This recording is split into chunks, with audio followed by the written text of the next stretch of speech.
Ang programang ito ay rated SPG. Striktong patnubay at gabay ng magulang ang kailangan. Maaaring may masiselang tema, lengguwahe, karahasan, sexual, horror o droga na hindi angkop. Madadami ka sa ginagawa ng mata mo. Paano? Kapag nagising si Sir Pepe. Alam ko, okay? We're done! Narito na nga ating pagkabangan ngayong Webes sa abot kamay na pangarap. Sa wakas ay nagawa na ngang maipakilala ni Giselle itong kanyang anak na bago daw dito sa Apex Hospital at makakatrabaho, at hindi lang iyon, pati na rin itong si Eric.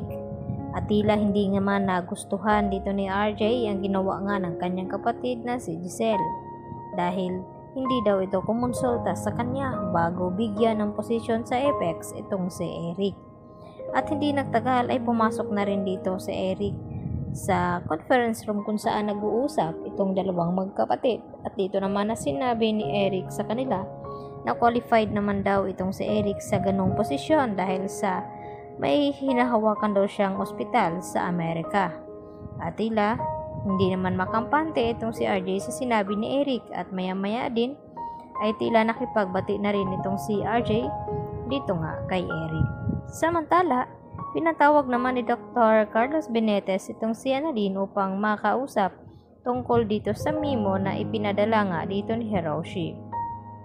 At dito nga na ipinaliwanag dito ni Carlos Benitez kung bakit hindi daw niya pipirmahan, dahil baka mas mayroon pang mas nangangailangan sa slot na iyon kaysa kay dito kay Annalyn, dahil hindi naman pwede na ibang makikinabang at papuntahin itong si Annalyn sa Japan na ngayon nga ay tila lilipat na sa Apex itong si Annalyn. At ang sagot naman ni Annalyn dito kay Doc Carlos na hindi pa naman daw ito sigurado dahil pag-iisipan pa daw niya at kinakailangan tapusin niya muna itong second year residence dito nga sa East Ridge.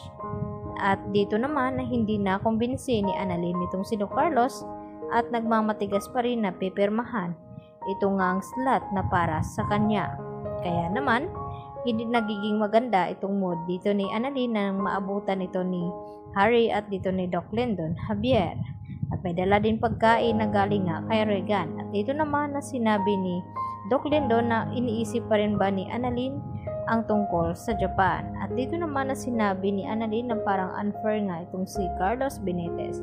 At nagbigay ng kaunting payo itong si Doc Lyndon na sana raw ay patunayan ni Annalyn na karapat-dapat niyang makuha itong slot na iyon, nang sa ganon ay makakapunta siya dito sa Japan. Sa kabilang banda ay mayroon namang operasyon dito nga na nagaganap sa East Ridge, at ang inasahan itong si Doc Lyndon Javier at itong si Annalyn. At nang papasok na nga ang mga ito ay dito naman na sinalubong sila ng mga kasamahan din at sinabi na hindi daw sila qualified na pumasok sa loob, at silang dalawa ni Doc Lyndon Javier at itong si Annalyn. At ipinagtataka naman ni Annalyn na kung bakit at hindi na rin nasagot ng kasamahan nito.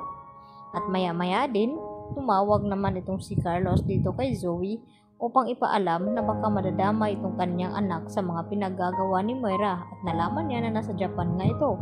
Kaya yun pala ang dahilan na kung ayaw payagan ni Carlos Benitez na magtungo roon itong si Annalyn sa Japan, dahil alam niya na naroon itong si Zoe.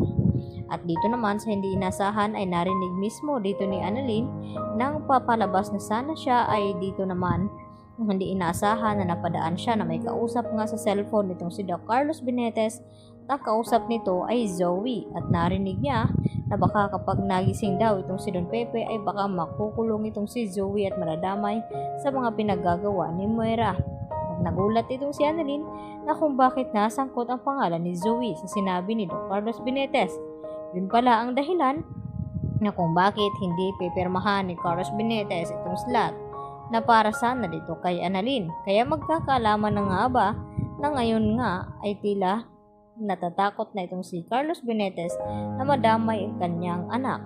Yan ang ating pagkaabangan bukas mga kapuso. Dito lamang yan sa Abot Kamay na Pangarap, at huwag niyo po sanang kalimutan paki-like ang video na ito na kung ikaw ay naniniwala na mahuhuli na nga ba ni Annalyn itong si Carlos Benitez.